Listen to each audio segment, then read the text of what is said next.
teman-teman ya. Kita lanjut lagi ke pertanyaan-pertanyaan selanjutnya teman-teman. Otaknya mudah-mudahan pikirannya sudah lebih fresh dan kita bisa lanjut lagi ke pertanyaan selanjutnya nih. Nah, Kang Falosa, pertanyaan selanjutnya ini dari Kang Irham nih, Kang. Jadi bagaimana, Kang? Katanya kalau kita sering lupa sama visi hidup sendiri, Kang. Dan bagaimana agar kita bisa tahan dari trigger lain? Mungkin trigger lain tuh lebih ke arah ini ya kali ya, Kang, Mang Irham, distraksi kehidupan gitu ya. Akhirnya kayak kita nggak fokus ke tujuan kita kali ya. Betul ya, Mang Irham ya? Oke. Baik nih, Kang Falosa, silakan nih Kang, dijawab nih Kang pertanyaannya Kang. Monggo. Oke. Bagaimana agar nggak lupa sama visi sendiri? Kalau aku pribadi, aku tulis. Jadi, di kamar aku tuh ada tulisan Mendiknas tahun 2044. Karena itu gitu, maksudnya yang emang aku pengen tuju kan, tujuan hidup aku. Jadi ya tulis aja kalau misalkan takut lupa. Dan kalau misal dan dengan ditulis itu membuat kita ya pengen tiap bangun ngeliat gitu ya kayak waduh itu tuh yang akan aku kejar gitu. Dan nggak ada salahnya, ya udah tulis saja gitu. Terus gimana agar tidak mulai terdistraksi, maksudnya terdistraksi untuk mengganti tujuan atau terdistraksi ketika melakukan kegiatan kayak misalkan lagi belajar terdistraksi buka HP gitu atau gimana maksudnya? Silakan Bang Irham di unmute aja tidak apa Bang Irham. Kalau untuk menjelaskan maksudnya apa nih, Bang?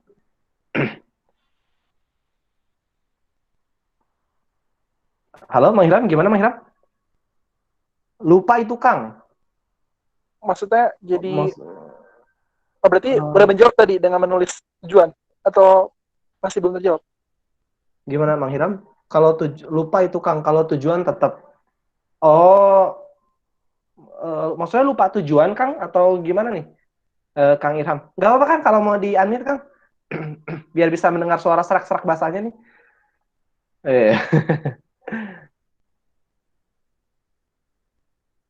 Oke, mungkin lagi sambil ngetik nih Kang Palosa nih dari Kang Irham ini. Iya.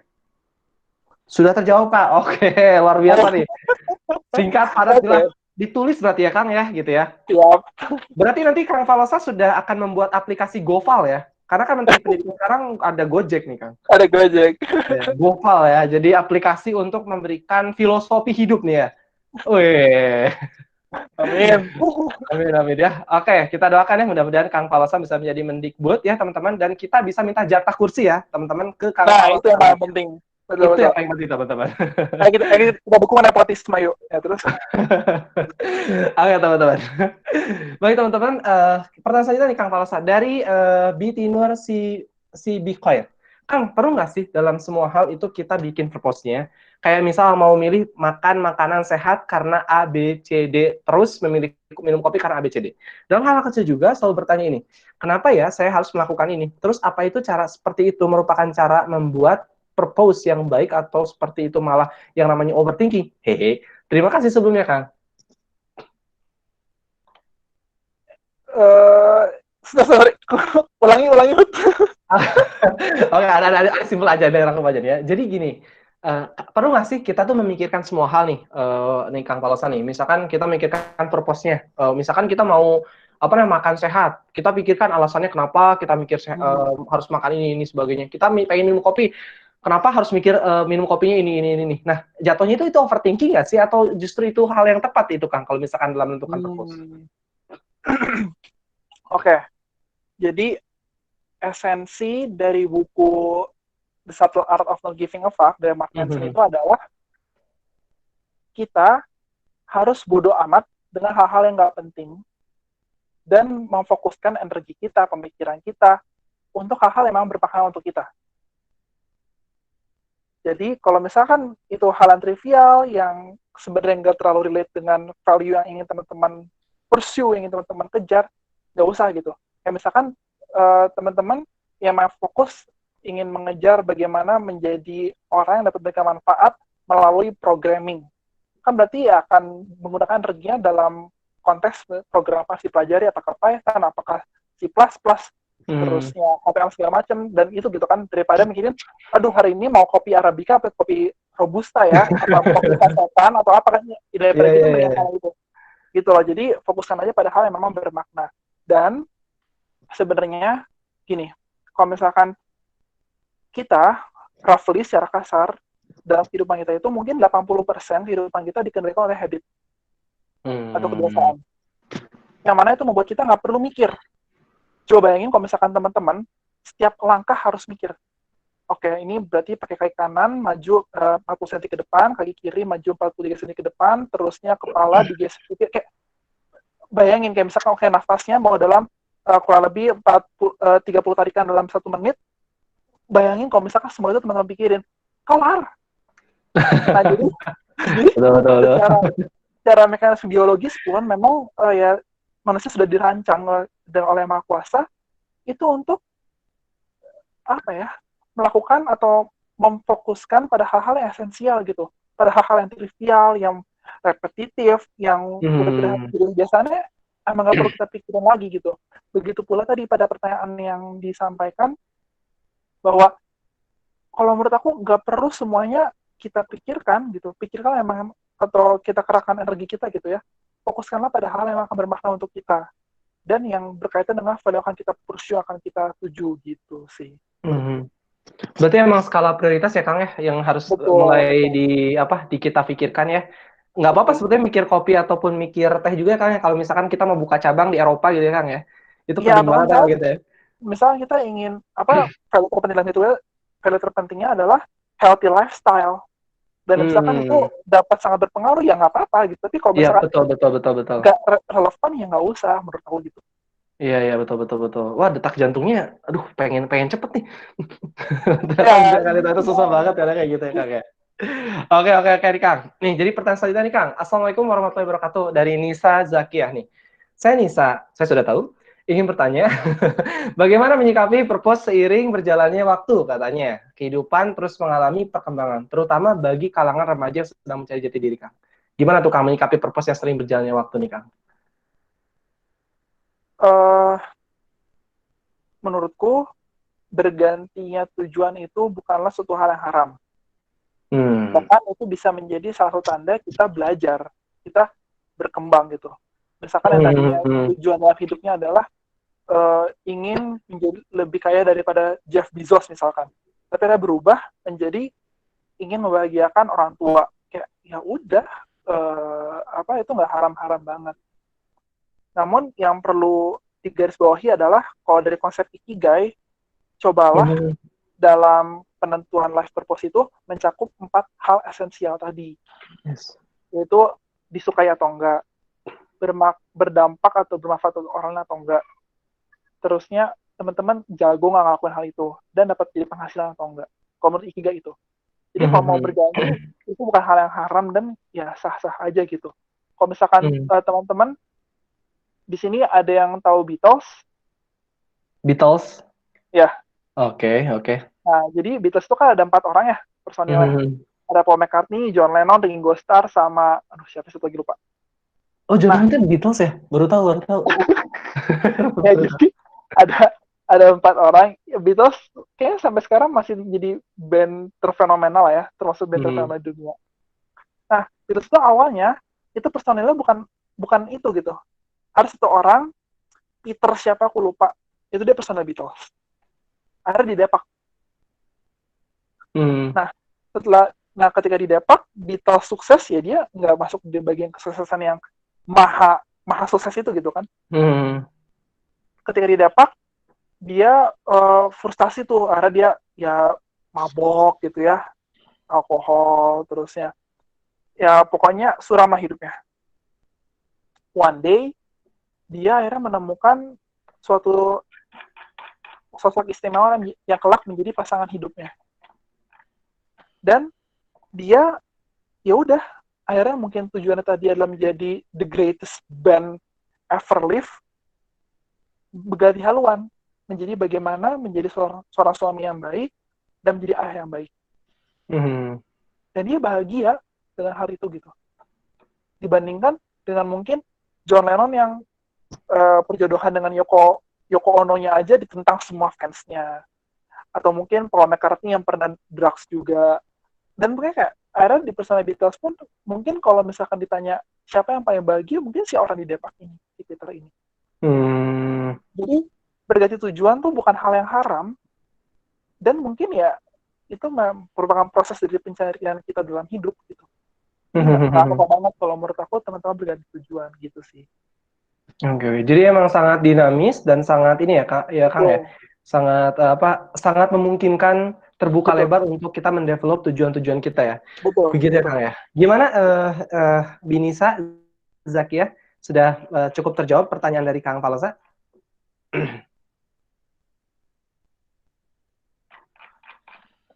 Oh, siap, jelas Kang. Alhamdulillah. Baik nih Kang, ada lanjut lagi nih Kang ya, siap ya. Masya Allah nih, dari Neng Rista, Assalamualaikum. Saya Neng Zuhud nih ya, saya Zuhud. Saya Neng Risa, izin bertanya, bagaimana cara mengalahkan rasa mager atau haroream? Hehe, terima kasih Kak. Ini yang tadi ya, mungkin kalau recap dikit, kita dibuat tujuan dalam hidup yang akan dapat mengarahkan kita, mendorong kita, dan membantu kita untuk berdampak pada orang lain. Dan coba aja hal terkonkret adalah lakuin yang tadi, yang 5 seconds rule itu. Yang itu mundur 5, 4, 3, 2, 1, der. Itu menurut aku 2 tips sederhana yang bisa membantu kita gitu. Oke, itu tips praktikal banget ya Kak ya? Ya Kang ya ini ya, untuk ini ya. Begitu ya Neng Risa ya? Jadi bisa di ini ya, bisa mulai untuk mencoba membiasakan habits 5, 4, 3, 2, 1 ya. Nah, kemudian dari Mang Angga Juliana, mau tanya, gimana balance kebahagiaan dan tuntutan keadaan? Keadaan tuntutan ini membuat kebahagiaan kita terampas karena goal terus terpending, gue. Jadi mungkin lebih ke arah kayak apa ya? Kita pengen tujuan, tapi karena tuntutan macam-macam gitu, Kang. Akhirnya si tujuan itu tuh nggak bisa tercapai. Akhirnya kita ngerasa nggak bahagia gitu, Kang. Itu gimana ya, Kang, yang ngebalancingnya ya? Ini menurut aku pertanyaan yang sangat kompleks ya, kataku kompleks pertanyaan ini. Jadi kan kalau misalkan kayak contoh kebayangnya tuh kondisinya kayak gini, misalkan aku kerja tapi di tempat hal yang kerjaan aku nggak suka, sedangkan aku misalkan punya mimpi jadi YouTuber gitu, se-eksis Atta Halilintar misalkan. Amin. Nah, tapi tadi aku misalkan sekarang terpaku di kerja administratif yang misalkan harus ngurusin sinkronisasi KTP dengan kartu keluarga orang kecamatan misalkan gitu lah, kan tuh jauh banget ya, nggak relevan. Terus tapi aku hidup dari situ gitu, jadi gimana agar aku tadi bisa menyeimbangkan untuk mencapai hal yang aku inginkan tadi. Aku ini jujur belum ngalamin, dan kalau misalkan aku baca dari berbagai buku self-help books, itu kebanyakan salah mereka ya cabut. Maksudnya ya udah gitu, tinggalkan hal yang tidak nyaman itu, berani untuk mengambil risiko, dan tadi kejar apa yang emang kamu sudah tentukan, yang itu hal yang kamu inginkan gitu. Kayak jadi ya kayak misalkan contoh si Mark Manson ini, dia tuh awalnya bikin beberapa bisnis gitu, tapi passion dia, terusnya menurut dia dapat sangat berdampak dan itu dapat menghasilkan uang di tempat lain, itu adalah dengan mengembangkan website-nya dengan menjadi full-time writer, penulis full-time gitu. Ya udah, dia tutup tuh semua bisnisnya. Jadi jadi full-time writer, dan menurut dia ya sekarang website dia berkembang jauh lebih berkembang dari yang dia pernah perkirakan. Dan ya dia ngerasa ya bisa menularkan gagasannya ke banyak orang, dan akhirnya aku juga termasuk orang yang baca bukunya gitu kan. Dan jutaan orang lainnya, karena itu termasuk buku bestseller lah, international bestseller, si The Subtle Art of Not Giving a Fuck. Jadi kalau menurutku ya udah gitu. Maksudnya ya itu tentu itu nggak mudah, itu susah, mungkin aku hanya gombal-gombal aja. Tapi ya gitu gitu. Kalau misalkan kita lihat dari beberapa referensi orang-orang keren, orang-orang luar biasa lainnya itu, ya mereka meninggalkan itu. Seperti Colonel Sanders, dia meninggalkan pekerjaan sebagai buruh atau apa gitu untuk membuat KFC. Iya, jadilah seperti sekarang. Jadi di usia 65 tahun ya Kang ya? Iya, itu orang gila sih kataku. Parah. Orang gila. Orang gila jadi sih betul. Kalau menurutku itu menurutku tapi ini jawabannya sangat utopis ya, sangat teoritikal ya. Coba usahakan untuk mengejar hal yang emang kamu mau gitu. Walaupun itu nggak mudah, sulit, dan ya udah gitu. Itu sih. Mohon maaf kalau tidak memuaskan. Mungkin sedikit menambahkan Kak, jadi waktu itu pernah ada yang nanya nih Kak di interviewnya Garvey. Jadi Garvey itu CEO-nya Varna Media teman-teman. Jadi itu kayak orang Amerika yang wise gitu lah. Terus dia ada yang nanya gini Kang, di usia 25 tahun saudaranya itu udah pada kerja. Dan itu ngerasa dia tuh belum kerja gitu kan. Terus dia nanya ke Garvey, orang teh kudu kumaha gitu ya bahasa Sunda nama ya. Terus lamun cek bahasa Inggris sama bilang kayak gini katanya, have you test some shit gitu kan? Have you take enough some shit gitu kan? Jadi maksudnya kamu udah ngerasain banyak hal yang nggak menyenangkan nggak dalam kehidupan kamu gitu? Sudah cukup merasa nggak menyenangkan nggak gitu? Jadi maksudnya ya justru nikmatin aja gitu selama kita masih usianya di bawah 30 tahun, kesempatan untuk kita coba-coba itu ya lakukan kalau kamu emang benar-benar menyukai hal itu gitu kan. Dia pun kan baru sukses menjadi YouTuber kayak gitu kan di usia yang udah tidak dibilang muda gitu kan. Jadi emang harus dimulai aja dulu nih, mulai hajar dulu nih Kang ya. Aja dulu. Hajar dulu. Jadi tapi abis itu kontemplasi cari insight-nya kira-kira apa yang bisa dipelajari dari dari perjuangan ataupun pengalaman teman-teman yang pernah teman-teman alami gitu sih. Mungkin itu sedikit menambahkan ya karena ini kayaknya bukan cuma masalah anak muda aja Kang ya, tapi kayaknya masalah memang anak-anak muda di usia sekarang ya Kang, di usia 20 sampai ke 40 tahun itu emang wajar ya kayak ngalamin quarter life crisis kayak gini Kang ya. Ya, betul. Oke, nih Kang, ada pertanyaan selanjutnya nih Kang. Dari Bi Puput, pertanyaan, izin bertanya Kak, maaf sebelumnya jika pertanyaan ini sudah dibahas, karena tadi masuk keluar. Pertanyaannya, purpose itu patokan baiknya udah jelas itu di usia berapa ya Kak? Nah, ini minta spesifik usia aja nih Kak. Gimana nih Kak? Menurut aku baiknya di usia sekarang. Maksudnya sekarang nih. Gimana tuh Kak? Sekarang maksudnya ya? Ya sesegera mungkin lah maksudnya. Karena itu akan menjadi hal yang akan memandu kita, mengarahkan kita, mendorong kita. Ya berarti harus kita mulai dari sedini mungkin kan gitu. Kalau misalkan menurut Stephen R. Covey dan Sean Covey mah, ya kita harus memulai dari akhir. Dan tindakan kita besok tuh tadi dengan kita memulai dari tujuan akhir kita mau seperti apa sih. Jadi kita jelas tuh step untuk mencapai ke sana apa. Sehingga berbagai hal yang kita lakukan hari ini, besok itu relevan dengan tujuan kita di masa depan. Misalkan kita ingin menjadi software engineer seperti Bill Gates gitu ya. Berarti yang kita lakukan hari ini itu mungkin menyicil dengan membuka misalkan Python for Dummies, misalkan membaca buku Python for Dummies itu bagaimana membuat JavaScript. Bukan dengan bagaimana kita cara menanam singkong yang dapat tumbuh dengan baik, kan enggak gitu. Karena dan itu dapat tindakan kita dapat relevan karena umur kita terbatas ya, umur ada kita terbatas. Kalau kita semua kita lakukan dengan relevan terhadap tujuan akhir kita, maka itu dapat sangat menguntungkan kita. Oleh karena itu kapan ya kita harus punya tujuan? Itu ya kok bisa sekarang gitu. Kalau kata aku segera mungkin lah renungkan dan buat purpose of life teman-teman itu sih. Oke. Jadi kurang lebih seperti itu ya, Bi Puput ya. Jadi memang kalau kata Pak JK mah lebih cepat lebih baik katanya ya. Gitu ya. Kalau kata Kak Palo sama sekarang gitu ya. Jadi oke, siap Kang Nun. Baik. Oke, mungkin pertanyaan dari Bi Puput ini adalah pertanyaan terakhir nih Kang Palo. Nah, teman-teman nih, alhamdulillah tuh teman-teman. Nih teman-teman nih, ini saya bantu promosi nih Kang ya. Buat teman-teman nanti kalau yang mau follow ataupun tanya-tanya bisa teman-teman follow Instagramnya Kang Palosa nih ya. Saya sudah copy paste juga ini. Jangan lupa juga follow Instagramnya Zult Noromdolnya teman-teman. Insya Allah ada keberkahan di sana juga. Nggak cara-cara ya itu ya. Jadi kalau teman-teman mau bertanya ke Kang Palosa itu udah dong, udah Kang. Mantap. Ini mengharukan. Kita dukung influencer Indonesia ini kayak orang-orang kayak Kang Palosa ya teman-teman ya. Biar bukan asyap lagi gitu kan. Tapi kita bersiap gitu apalah apa sih? Hajar aja dulu. Hajar aja dulu ya. Jadi nanti hashtagnya hajar aja dulu ya. Jadi teman-teman kalau misalnya teman-teman mau tanya-tanya, diskusi dan sebagainya boleh banget ya Kang ya. Nanti kalau mau nanya ke Instagramnya Kang Palosa atau teman-teman mau nanya langsung ke Kang Palosa itu boleh banget ya teman-teman. Nah, oke Kang, ternyata masih ada yang pengen nanya nih Kang. Gimana Kang? Diterima nggak nih? Terima ya? Atau gimana Kang? Ya, boleh. Hajar aja ya. Terakhir ya. Nih satu lagi Kang, banyak orang yang QLC, quarter life crisis, gara-gara pacaran ya Kang.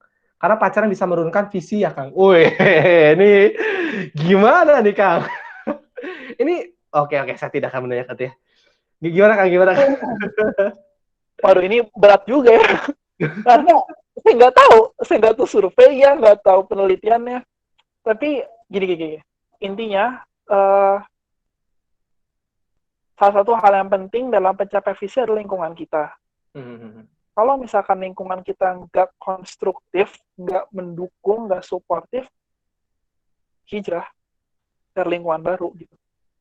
Sama kalau misalkan si pacar ini menurut Kang Irham itu ya, Kang Irham itu malah menurunkan visi, membuat kita jadi ragu, membuat kita mengejar hal yang bukan kita gitu. Ya berarti itu mungkin bukan jodoh Kang. Iya. Tapi maksudnya gitu. Maksudnya ya kayak kebayang nggak sih misalkan kita punya pasangan gitu ya. Aku punya istri atau perempuan punya suami gitu. Dan itu pasangan yang kita harapkan kan dapat menjadi teman hidup kita hingga meninggal. Tapi dia nggak mendukung visi hidup kita, nggak mendukung purpose of life kita. Kayak kebayang nggak sih? Ya gitu sih kalau menurut aku. Oke. Jadi kesimpulannya cari pacar yang mendukung visi hidup ya, Kang? Salah kesimpulan ya. Jadi memang sebaiknya cari lingkungan yang mendukung, yang bisa mengarahkan ke visi kita ya, atau tujuan kita ya, Kang ya. Oke, mungkin itu ya teman-teman ya, pertanyaan terakhir. Kalau teman-teman ingin bertanya langsung, teman-teman bisa langsung ke Instagramnya Kang Ilham Palosareswara, atau teman-teman juga bisa ikuti Instagramnya Mencari Ilham, teman-teman ya. Tapi kalau teman-teman ingin mencari Ilham, bisa di GPS-nya di Kiara Payung sebetulnya ya. Jadi nggak usah di YouTube-nya. Tapi bisa di subscribe YouTube-nya ya. So, Kang, mungkin dari Kang Ilham nih, sebelum ditutup nih, Kang, ada sepatah dua patah kata Kang yang disampaikan. Oh, sudah di-follow, mantap. Saya juga di-follow ya. Jadi, cara. Mungkin dari Kang Ilham ada yang ingin disampaikan, Kang, untuk penutup kita pada sesi kita kali ini terkait dengan how to find your true purpose of your life with Ikigai nih, Kang. Silakan. Ya, jadi pertama kita harus menyadari dan memulai membuat tujuan dalam hidup kita.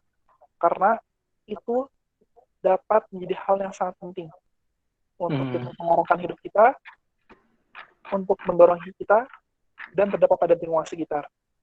Dan dalam pencarian tujuan itu, jangan hanya terpatok pada satu bagian saja, apakah itu hanya kita sukai, hanya untuk berasa mendapatkan uang, atau itu yang kita jago lakukan, atau itu bermanfaat untuk orang lain. Tapi cobalah cari yang dapat menjadi irisan atau ikigai dari keempat hal itu. Mungkin itu dari aku. Oke, baik. Thank you banget nih Kang Palosa nih ya. Teman-teman semuanya, kita tepuk tangan online teman-teman ya untuk Kang Palosa nih teman-teman. Oke. Boleh pakai suara tepuk tangannya biar berasa. Oke, thank you banget teman-teman. So before we end this pertemuan ini nih Kang, mungkin kita bisa foto bersama dulu nih teman-teman ya, biar kita juga bisa ada kenangan juga dengan Kang Palosa, dan juga mungkin Kang Palosa ingin update nih. Bakal cara-cara. Atau mungkin dari tim GMT nanti akan update dari tim Impactivist ya, sorry. Dari tim Impactivist nanti mau akan diupdatekan di Instagramnya nih Kang. Oke, silakan teman-teman dinyalakan kameranya teman-teman. Oke. Tidak usah malu kalau mau rebahan juga tidak apa-apa, nanti akan di Instagram kok. Oke nih, silakan. Wih, langsung pada ganteng-ganteng cantik-cantik ya. Nih, ayo Tinur mungkin, Kang ini Mang Faris nih, ada di mana? Oke, siap ya. Oke, sebentar ya. Siap. Dari ini Haida mungkin mau dinyalakan, Haida Amatilah. Oh, udah ya? Oh, udah ya, udah. Oke, siap ya. Ini saya cuma bisa dapat 9 ya, teman-teman. Kalau mau screenshot sendiri nggak apa-apa ya, silakan banget ya. Sebentar. Oke, sebentar ya. Oke, siap ya. 1, 2, 3. Oke. Ya, rariwehnya atau rariweh ya. Oke lah. Sok, gaya bebas, gaya impact tipis mungkin ada angkatan ini ada? Gaya impact tipis? Salah gaya ya. Oke nih ya. Ada gaya nggak? Nggak ada ya? Ada nggak? Masa nggak ada nih? Ya udah deh, kalau nggak ada, boleh miring ke kanan semuanya nggak? Ngapain? Oke deh, sekali lagi deh, gaya bebas ya teman-teman. 1, 2, 3.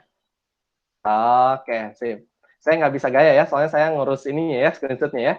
Oke, teman-teman. So, teman-teman semuanya, sekali lagi teman-teman, terima kasih banyak yang sudah